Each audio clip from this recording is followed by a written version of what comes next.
ఎండాకాలం మేడమీద నిద్ర. అది సూర్యచంద్రపురం గ్రామంలోని అతిపెద్ద భవనం. ఆ ఊరి జమీందారు రుద్రభూపతి గారి మేడ. మామూలుగా ఆ మేడ దరిదాపుల్లోకి కూడా ఎవ్వరూ వచ్చే ధైర్యం చెయ్యరు. కాని ఆ రోజు రాత్రి తన మేడ మీద ఒక పేద రైతు కుటుంబాన్ని నిద్రపోనిచ్చారు. అసలు ఆ నిరుపేద రైతు కుటుంబం ఆ మేడ మీదకు ఎలా చేరింది? ఈ వింత వెనుక ఉన్న గాథ ఏమిటో చూద్దాం. అది వైశాఖ మాసపు మండుటెండల సమయం. ఆకాశం నుంచి నిప్పు కణికలు కురుస్తున్నాయా అన్నట్టుగా ఎండలు మండిపోతున్నాయి. భూమి సెగలు కక్కుతోంది. సూర్యచంద్రపురం గ్రామంలోని చెరువులన్నీ అడుగంటిపోయాయి. అప్పుడే రాములు అనే ఒక నిరుపేద రైతు తన ఎడ్లబండి మీద ధాన్యం బస్తాలు వేసుకుని నిదానంగా ఊరి పొలిమేళ్లలోకి వస్తున్నాడు. రాములు ముఖం ఎండకు కమిలిపోయింది. తలపాగా తడిసి ముద్దయింది. గొంతు ఎండిపోయి కళ్లల్లో నీళ్లు తిరుగుతున్నాయి. ఎడ్లు కూడా నోరు తెరిచి ఆయాసపడుతున్నాయి. పదండి తండ్రి, ఇంకొంచెం దూరం వెళ్తే ఇంటికి చేరుకుంటాం. మీకు దప్పికగా ఉందని నాకు తెలుసు, కానీ ఈ ఊరిలో ఎక్కడా నీటి చుక్కలేదు. నా బతుకులాగే మీ బతుకులు కూడా ఈ ఎండలో మాడిపోతున్నాయి. ఈ గింజలమ్మితే గాని మన ఇంట్లో పొయ్యి వెలగదు తండ్రి. కాస్త ఓపిక పట్టండి. రాములు ఎలాగోలా ఇంటికి చేరుకున్నాడు. రాములు రాగానే లక్ష్మి ఒక గ్లాసు నీళ్లు తెచ్చి ఇచ్చింది. కాని ఆ నీళ్లు కూడా వేడిగా ఉన్నాయి. రాములు ఆ నీళ్లను గటగటా తాగి అరుగు మీద కూర్చున్నాడు. ఏవయ్యా, వచ్చారా? ఆ ముఖం చూడండి, ఎండకు ఎలా మాడిపోయిందో. బయట ఎండ చూస్తుంటేనే ప్రాణం పోయేలా ఉంది. ఈ పెంకుటింట్లో ఉండటం కంటే బయట చెట్టు కింద ఉండటం మేలనిపిస్తోంది. కాని బయట వేడిగాలి చంపేస్తోంది. గ్లాసులో నీళ్లు కూడా నిప్పుల్లా ఉన్నాయ్యా. మీరలా ఎండలో తిరగటం నా మనసుకి కష్టంగా ఉందయ్యా.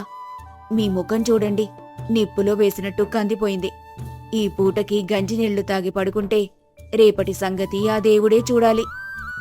నిజమే లక్ష్మి, ఊరంతా ఎడారిలా మారిపోయింది. జమీందారు గారు చాటింపు వేయించారు, ఎవరూ బయటకు రావద్దని. కాని మనం పనులకు వెళ్ళకపోతే మన పొట్ట గడిచేదెలా? ఆయన చెప్పినట్టు ఇంట్లో కూర్చుంటే ఆకలి చంపుతుంది, బయటకి వెళ్తే ఎండ చంపుతుంది. ఆ 100 ఎకరాల ఆసామికి ఆకలి బాధ ఏం తెలుస్తుంది లక్ష్మి? ఆయన మెడలో చల్లని గాలి ఉంటుంది, మన పెంకుటిల్లు మాత్రం నిప్పుల కొలిమిలా ఉంది. రాత్రంతా నిద్ర పట్టడం లేదు, చుక్క గాలి కూడా రావడం లేదు. ఈ కరువు మనల్ని ఇలా ఏ గట్టున చేరుస్తుందో ఏమో. నా కష్టమంతా ఈ ఎండలో ఆవిరైపోతుంటే చూస్తూ ఉండలేకపోతున్నాను లక్ష్మి. మీరలా అంటే ఎలాగయ్యా? మన కష్టం కన్నా అమ్మ పరిస్థితి చూస్తుంటేనే నాకు ఏడుపొస్తుంది. ఆ పెంకుల నుంచి వచ్చే సెగలు ఆ ముసలి ప్రాణాన్ని ఉక్కిరిబిక్కిరి చేస్తున్నాయి. అమ్మకి గాలి ఆడక విసనకర్రతో గంటల తరబడి విసురుతున్నాను, కాని అది వేడిగాలినే పోస్తోంది. మనకి ఆకలి తీరితే సరిపోతుందనుకున్నాం కాని ఇప్పుడు ప్రాణం నిలుస్తుందా లేదా అన్నదే పెద్ద దిక్కైపోయిందయ్యా. ముసలమ్మ రాజమ్మ మూలలో కూర్చొని దమ్ము తీసుకుంటోంది. ఆమె కళ్ళు నీళ్లు నిండి ఉన్నాయి. వయసు మళ్లిన ప్రాణం ఆ వేడిని తట్టుకోలేకపోతుంది. నాయనా రాములు, ఈ ఎండ నన్ను మింగేసేలా ఉందిరా. ఊపిరి పీల్చుకుందామంటే గాలి రావడం లేదు, నిప్పులు మింగుతున్నట్టుంది. నా ముసలి ప్రాణం మీ సెగలకు తట్టుకోలేదు నాయనా. చలికాలం వస్తే బాగుండనిపిస్తోందిరా. ఈ గూటిలో గాలాడటం లేదు, ప్రాణం ముక్కున దాకా వచ్చి కొట్టుకుంటోందిరా. బాధపడకవ్వా, ఏదో ఒక దారి దొరక్కపోదు.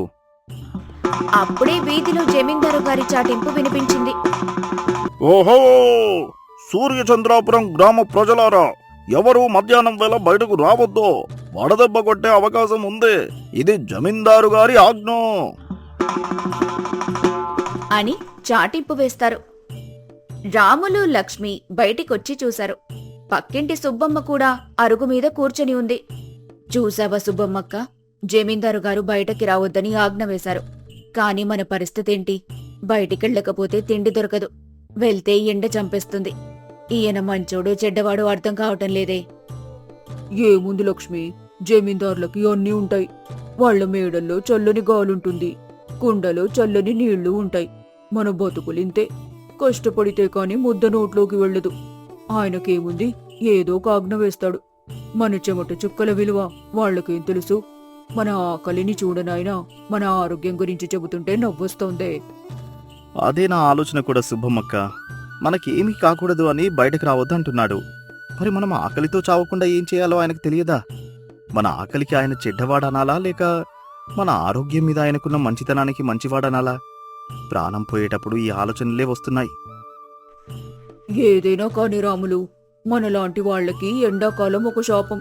రాత్రి కూడా నిద్ర పట్టడం లేదు, ఒళ్ళంతా ఉడికిపోతుంది. రాత్రయ్యింది. అందరూ పడుకున్నారు కాని ఎవ్వరికీ నిద్ర పట్టడం లేదు. గాలి అస్సలాడటం లేదు. పెంకుటిల్లు ఇంకా వేడిని కక్కుతూనే ఉంది. మధ్యరాత్రి సమయం. ముసలవ్వ రాజమ్మకు ఒక్కసారిగా ఊపిరి తీసుకోవటం ఇబ్బందిగా మారింది. ఆమె ఆయాసంతో గిలగిల్లాడుతోంది. అవ్వా, ఏమైందవ్వా? లక్ష్మి, త్వరగాలే, అవ్వకేమో అవుతోంది. రాజమ్మవ్వా, మాట్లాడవా? అయ్యో, అవ్వ గాలి ఆడటం లేదని అంటోంది. కళ్ళు తేలేస్తోందయ్యా. విసనకర్రతో విసురుతున్నా కూడా వేడిగాలే వస్తోంది. ఏవండి, త్వరగా ఏదైనా చెయ్యండి. అవ్వ ప్రాణం పోయేలా ఉంది. ఈ సమయంలో ఎక్కడికి వెళ్ళాలి? ఊరిలో అందరూ తలుపులు వేసుకునున్నారు లక్ష్మి. నేను జమీందార్ గారి దగ్గరికి వెళ్తాను. ఆయన దగ్గరేమైనా మందులుంటాయేమో, లేదంటే గుర్రం బండైనా ఉంటుంది. పట్టణానికి తీసుకెళ్ళొచ్చు. నువ్వు ధైర్యంగా ఉండు, నేనిప్పుడే వస్తాను. రాములు పిచ్చివాడిలా జమీందారు రుద్రభూపతి గారి మేడవైపు పరిగెత్తాడు. గేటు దగ్గర కావలి వాళ్లను బ్రతిమాలి జమీందారు గారిని నిద్రలేపమన్నాడు. జమీందారు బయటకొచ్చాడు. అయ్యా, జమీందార్ గారు, నా తల్లి ప్రాణం పోయేలా ఉందయ్యా. ఈ ఎండలకి గాలాడక ఆమె ఊపిరి పీల్చుకోలేకపోతుంది. ఇంట్లో ఉంటే చచ్చిపోయేలా ఉందయ్యా. దయచేసి ఏదైనా సాయం చేయండి అయ్యా, మీ కాళ్ళు పట్టుకుంటాను. రాములో, కంగారు పడుకో. ఆకలి గురించి ఆలోచించని నన్ను నిందించారు కాని ప్రాణం గురించి ఆలోచిస్తున్నాను. సాంబయ్య, త్వరగా గుర్రం బండి సిద్ధం చెయ్యి. రాములు, నువ్వు బండి మీద వెళ్ళి మీ అవ్వని ఇక్కడికి తీసుకురా. నా మేడలో విశాలమైన గదులున్నాయి, ఇక్కడ గాలాడుతుంది. త్వరగా వెళ్ళు. గుర్రం బండిలో రాజమ్మను మేడకు తీసుకొచ్చారు. లోపల కాసేపున్నాక ఆమెకు కొంచెం ప్రాణం లేచొచ్చింది. కాని గోడలు కూడా వేడిని కక్కుతుండటం జమీందారు గమనించారు. రాములు, లోపల కూడా ఉక్కపోతగానే ఉంది. మీ అవ్వని నా మేడ మీదకు తీసుకువెళ్ళు. అక్కడ ఆకాశం కింద చల్లని గాలొస్తుంది. మేడ మీద పరుపులు వేయించుతాను. ఈరోజు రాత్రికి మీరు ఇక్కడే నిద్రపోండి. ప్రాణం కంటే ఏది ముఖ్యం కాదు. జమీందారు మేడ మీదకు వెళ్లిన రాజమ్మ మెల్లగా చల్లని గాలి తగలగాని ప్రశాంతంగా ఊపిరి పీల్చుకుంది. రాములు, లక్ష్మి కూడా మేడ మీద ఆ ప్రశాంతతను చూసి ఆశ్చర్యపోయారు. ఆకాశంలోని చుక్కల కింద చల్లని గాలి వారికి అమృతంలా అనిపించింది. అయ్యా, మీరు మా ప్రాణాలు కాపాడారు. మేడ మీద ఆ చల్లని గాలి తగలగానే మా అవ్వ కోలుకుంది. మీకు ఎలా రుణం తీర్చుకోవాలో తెలియడం లేదయ్యా. అయ్యా, మీరు మా కోసం ఇంతలా ఆలోచిస్తారని మేమనుకోలేదయ్యా. మీలో పేదవాళ్ల మీద ఇంత అభిమానం ఉందని మాకిప్పుడే తెలిసింది. మమ్మల్ని మీ మేడ మీద నిద్రపోనిచ్చారంటే మీరు నిజంగా మా ఊరి దైవమయ్యా. మిమ్మల్ని తప్పుగా అర్థం చేసుకున్నాం. మమ్మల్ని క్షమించండయ్యా. రాములో, లక్ష్మి, ఇందులో గొప్పేముంది? నేను ఉన్నది మిమ్మల్ని చూసుకోవడానికే. నిన్నటి వరకు నేను కేవలం ఆజ్ఞలిచ్చాను, కానీ మీ కష్టాలను కల్లారా ఇప్పుడే చూశాను. నా దగ్గర ఉన్న ఈ మేడ నా ఒక్కడి కోసం కాదు, ఆపదలో ఉన్న నా ప్రజల కోసం కూడా అని తెలుసుకున్నాను. ఆ రోజు సాయంత్రం జమీందారు రుద్రభూపతి గారు తన మేడగదిలో కిటికీ దగ్గర నిలబడి దీర్ఘంగా ఆలోచిస్తూ ఊరిని చూస్తున్నారు. ఆయన భార్య జయమ్మ అక్కడికొచ్చింది. నిన్న రాత్రి జరిగిన సంఘటన వారిద్దరి మనసులను పూర్తిగా మార్చేసింది. చూసావా జయమ్మ, ఇన్నాళ్ళు ఈ మేడ మీద నుంచి ఊరిని చూశాను, కానీ ఆ ఊరి జనాల అసలు కష్టాలను మాత్రం చూడలేకపోయాను. నిన్న రాత్రి రాములు అవ్వపడిన ఆవేదన చూస్తుంటే నా గుండె తరుక్కుపోయింది. గాలాడక ఆ ముసలి ప్రాణం ఎంత విలువిలలాడిందో చూస్తే నా దగ్గరున్న ఈ సంపద, ఈ మేడ అంత వ్యర్థమనిపించింది. నేను వారికి చాలా దూరంగా ఉన్నానని ఇప్పుడే నాకు అర్థమైంది. అవునండి, నిన్న రాత్రి ఆ దృశ్యం చూశాక నా మనసు కూడా కలత చెందింది. ఆ పేదవాళ్లు పడే కష్టం మనం ఊహించలేము. అందుకే ఒక నిర్ణయం తీసుకున్నాను జయమ్మ. ఈ రోజు నుంచి ఈ ఊరిలో ఎవరికి కష్టం వచ్చినా, ఆకలి వేసినా నేను దగ్గరుండి ఆ బాధను తీరుస్తాను. ఈ ప్రజల కన్నీళ్లు తుడవడమే నా ధర్మం. చాలా మంచి మాట చెప్పారు. ఎలాగూ మనకు పిల్లలు లేరు. మన తర్వాత మన వంశాన్ని ముందుకు తీసుకెళ్లేవారూ లేరు. అందుకే ఈ రోజు నుంచి ఈ ఊరి ప్రజల్ని మనం బిడ్డల్లా భావిద్దాం. వారి సంతోషమే మన వారసత్వం అనుకుందాం. మీకు ఏది చేయాలనిపిస్తే అది ధైర్యంగా చెయ్యండి. నా మద్దతు మీకు ఎప్పుడూ ఉంటుంది. భార్య ఇచ్చిన ధైర్యంతో జమీందారు గారి మనసు కొత్త వెలుగుతో నిండిపోయింది. ఎంతో మంది రాములు లాంటి వాళ్ళు, రాజమ్మ లాంటి ముసలివాళ్లు ఆ పెంకుటిళ్లల్లో ఊపిరి ఆడక నరకం చూస్తున్నారని ఆయనకు అర్థమైంది. వెంటనే మళ్లీ ఒక చాటింపు వేయించారు. ఓహో, సూర్యచంద్రాపురం గ్రామ ప్రజలారా, జమీందారు గారి విన్నపం వినండి. ఎవరికైనా రాత్రిపూట ఇళ్లలో గాలాడక ఉక్కపోతతో ఇబ్బంది పడుతుంటే మీరు ఎటువంటి సంకోచం లేకుండా జమీందారు గారి తోట బంగ్లా మేడ మీదకు రావచ్చు. అక్కడ అందరికీ చల్లని గాలి, వసతి కల్పిస్తాము. ఇది జమీందారు గారి ఆజ్ఞ కాదు, ఆయన ప్రేమ. అందరం కలిసి ఈ కరువును దాటుదాం. ఆ చాటింపు విన్న ఊరి జనం కళ్లల్లో ఆనంద బాష్పాలు చిందాయి. లక్ష్మి తన తప్పు తెలుసుకొని సిగ్గుపడింది. సాయంత్రం అందరూ జమీందారు మేడ మీద చేరుకున్నారు. ఏవయ్యా, చూసారా, నేను జమీందారు గారిని తప్పుగా అర్థం చేసుకున్నాను. ఆయన కనిపించే మా ఊరి దేవుడు. నాటి రాత్రి మా అవ్వకు జరిగిన మేలు ఇప్పుడు ఊరందరికీ చేస్తున్నారు. ఆయన మేడ మీద నిద్రపోతుంటే మా పెంకుటిల్లు కూడా చల్లబడినట్టుంది. ఆ రోజు నుంచి సూర్యచంద్రపురం గ్రామంలో జమీందారు అందరికీ ఆరాధ్య దైవం అయ్యారు. అధికారం అంటే భయం కాదని, అది 10 మందిని ఆదుకునే బాధ్యత అని ఆయన నిరూపించారు. ఆ వేసవి కాలంలో ఎందరో ముసలి ప్రాణాలు జమీందారు మేడ మీద చల్లని గాలిని సేదతీరాయి. జమీందారు హృదయం మేడ కంటే విశాలమైందని ఊరంతా చెప్పుకున్నారు. పదవి మరియు అధికారం ఉన్నప్పుడు గర్వపడకూడదు. తోటి మనుషుల కష్టాన్ని పంచుకున్నప్పుడే ఆ మనిషికి నిజమైన విలువ దక్కుతుంది. సహాయం చేసే గుణమున్నవాడే నిజమైన జమీందారు. అనంతపురం జిల్లాలో ఒక ఊరి చివరన చెవికిపోయిన తాటాకు గుడిసెలో శివయ్య మరియు అతని బామ్మ నివసిస్తున్నారు. శివయ్య రోజంతా జమీందారు గారి పొలంలో మట్టి మోసి అలసిపోయి సాయంత్రం ఇంటికొచ్చాడు. బామ్మ, ఈ ఎండలకు ప్రాణం పోయేలా ఉంది. పొలంలో గడ్డపారతో ఒక దెబ్బ కొడితే రాళ్ల నుండి నిప్పులు పుడుతున్నాయి, కానీ తడి తగలడం లేదు. కూలీగా వచ్చిన 4 గింజలే మనకు ప్రాణాధారం అయ్యాయి. నా భుజాలు కందిపోయాయి బామ్మ. ఈ మట్టిని మోయలేక నా వెన్ను వంగుతుంది. రక్తం చెమటగా మారి కారుతున్నా కడుపు నిండా ఒక్క పూట అన్నం తినే అదృష్టం మనకెందుకు లేదు బామ్మ? అలా అనకురా శివయ్య, నీ మాటలు నా గుండెను కోస్తున్నాయి. నీ వయసులో ఉండాల్సిన ఉత్సాహం నీ ముఖంలో లేదురా. అంతా నా తలరాత. నిన్ను మహారాజులా చూసుకోవాల్సిన ఈ చేతులతో నీకు ఈ తెల్లగంజి నీళ్ళిస్తున్నాను చూడు. ఇది నా దౌర్భాగ్యం రా. నీ తల్లే బ్రతికుంటే నిన్నిలా చూసి ప్రాణాలు విడిచేది. ఈ ముసలి ప్రాణం ఇంకా ఎందుకు బ్రతికుందో నాకే తెలియటం లేదు. బామ్మ, నువ్వు లేకపోతే నాకెవరున్నారు?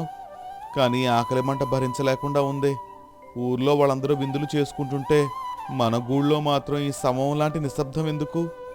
నేను రోజంతా ఎండల్లో మాడిపోయి తెచ్చిన ఈ గింజలు మన ఆకలిని కూడా తీర్చలేకపోతున్నాయి.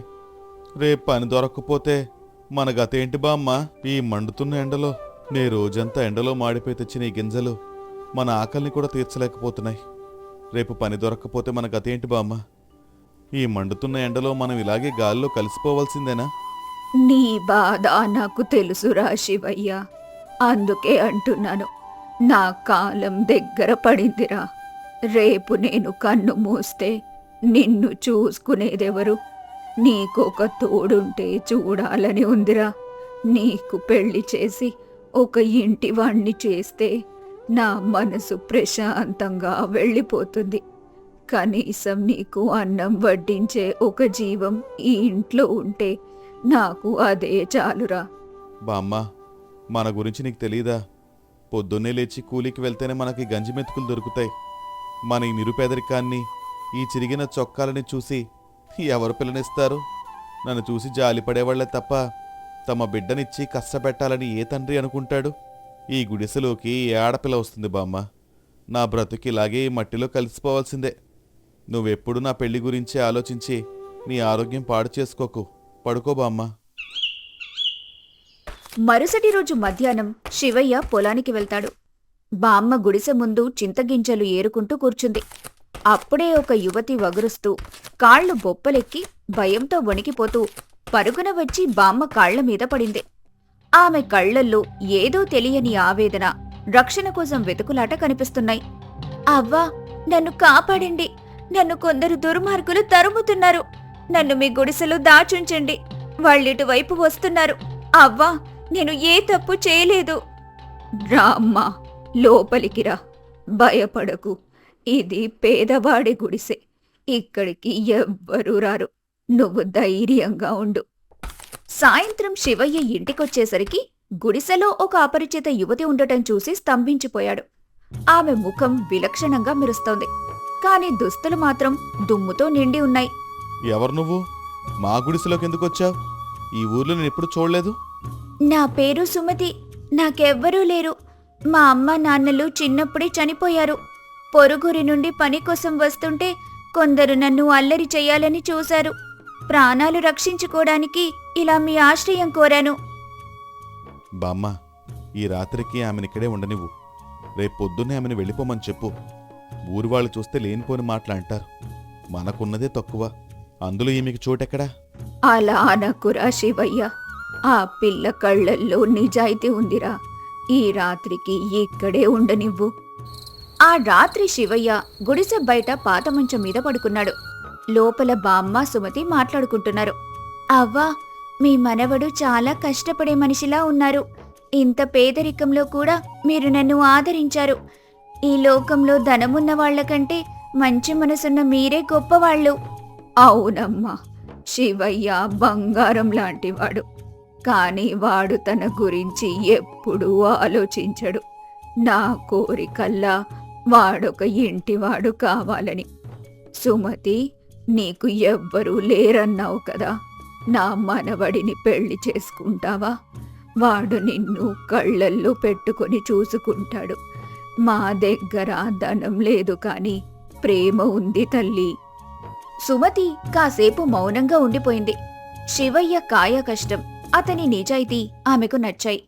2 రోజుల తర్వాత సుమతి ఆ పెళ్లి కొప్పుకుంది. శివయ్య మొదట సంకోచించిన బామ్మ పట్టుదలకు సుమతి గుణానికి ముగ్ధుడై గుడిసె ముందే 3 ముళ్ళు వేశాడు.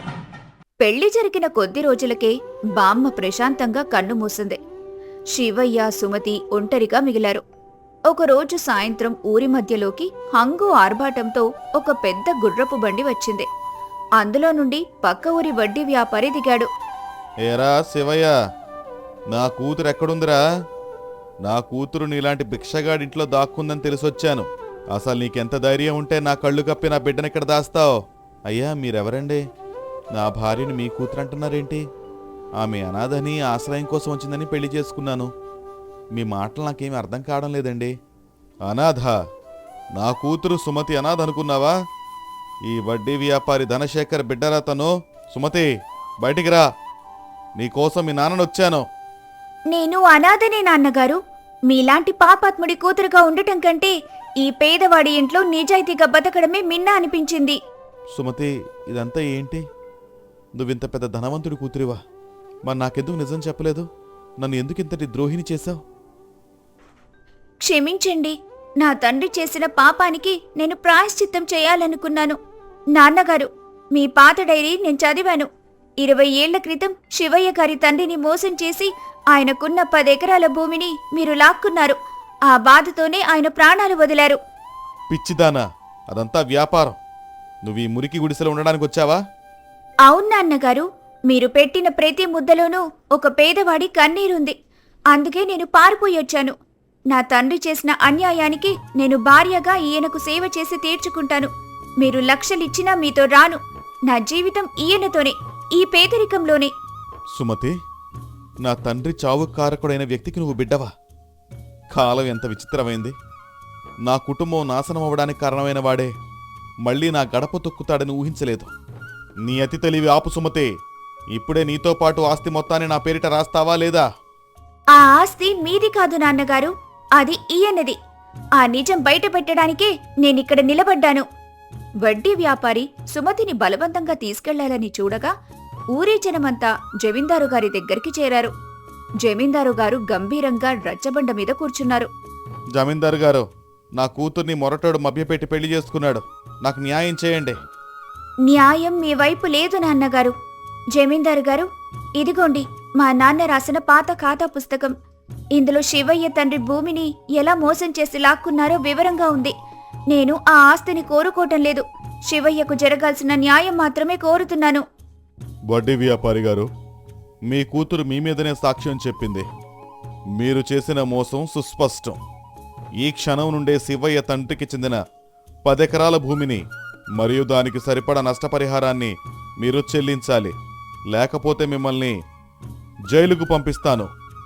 మొద్దు స్వామి, నా కూతురు నా కళ్ళు తెరిపించింది. శివయ్య, నన్ను క్షమించు. నా ఆస్తంతా నీకే ఇస్తాను. నా కూతుర్ని బాగా చూసుకో. అయ్యా జమీందార్ గారు, నా తండ్రికి చెందిన 10 ఎకరాల భూమిని నాకు ఇప్పిస్తే చాలు. నేను కష్టపడి బతికే రైతును. ఈయన ఆస్తి కానీ డబ్బు కానీ నాకొద్దు. నా సుమతి పక్కనుంటే నాకు ప్రపంచమే దొరికినట్టు. మా బామ్మ కోరిక నెరవేరింది. ఆమె ఆశీర్వాదంతో నా సుమతి ఒక అతిథిలా వచ్చి నా జీవితాన్నే మార్చింది. జమీందారు గారి తీర్పు తర్వాత శివయ్య మరియు సుమతి మెల్లగా తమ పాత తాటాకు గుడిసె వైపు నడుచుకుంటూ వచ్చారు. అప్పటికే సూర్యుడు అస్తమిస్తున్నాడు. శివయ్య అరుగు మీద కూర్చొని తన భార్య వైపు చూశాడు.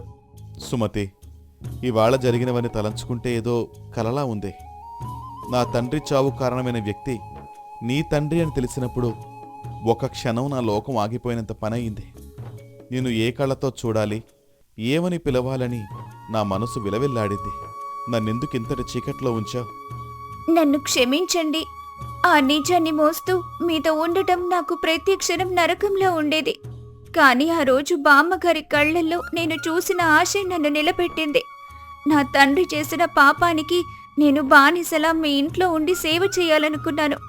మీ చేతి గంజిలో ఉన్న ఆ నిజాయితీ నా తండ్రి లక్షల ధనంలో లేదని నాకు అర్థమైంది. నిజమే సుమతి, రక్తం పంచుకున్న తండ్రి ఒకరైతే మనసు పంచుకున్న భార్యవి నువ్వు. నీ వల్లనే ఇవాళ నా తండ్రికి ఆత్మశాంతి కలిగింది. ఆ 10 ఎకరాల భూమి తిరిగి రావడం కంటే నీ స్వచ్ఛమైన మనస్సు నాకు అర్థమవడం నాకు పెద్ద విజయం. కానీ సుమతి, ఆస్తి వచ్చింది కదా అని మన నిరాడంబరతను మర్చిపోకూడదు. మీరు ఏది చెబితే అదేనండి. ఈ గుడిసే మనకు ఎప్పటికీ గుడి. ఈ 10 ఎకరాల్లో మనం కేవలం పంటలే కాదు, బామ్మ కోరుకున్న సంతోషాన్ని, ప్రేమని కూడా పండిద్దాం. రేపటి నుండి మనం కొత్త మనుషులుగా ఒకరికొకరు తోడుగా బతుకుదాం. నిజం సుమతి, పగలు ద్వేషాలు వదిలేసి కష్టాన్ని నమ్ముకుని ముందుకెళ్దాం. మన బామ్మ ఆశీర్వాదం ఎప్పుడు ఈ గడప మీద వెలుగుతూనే ఉంటుంది. అన్యాయంగా సంపాదించిన ధనం ఎప్పుడూ నిలవదు. నిజాయితీగా కష్టపడే మనిషిని దేవుడు ఏదో ఒక రూపంలో తప్పక ఆదుకుంటాడు. ఒక మనిషి చేసే పాపం తన వారసుల ద్వారానే ప్రాయశ్చిత్తం పొందుతుంది.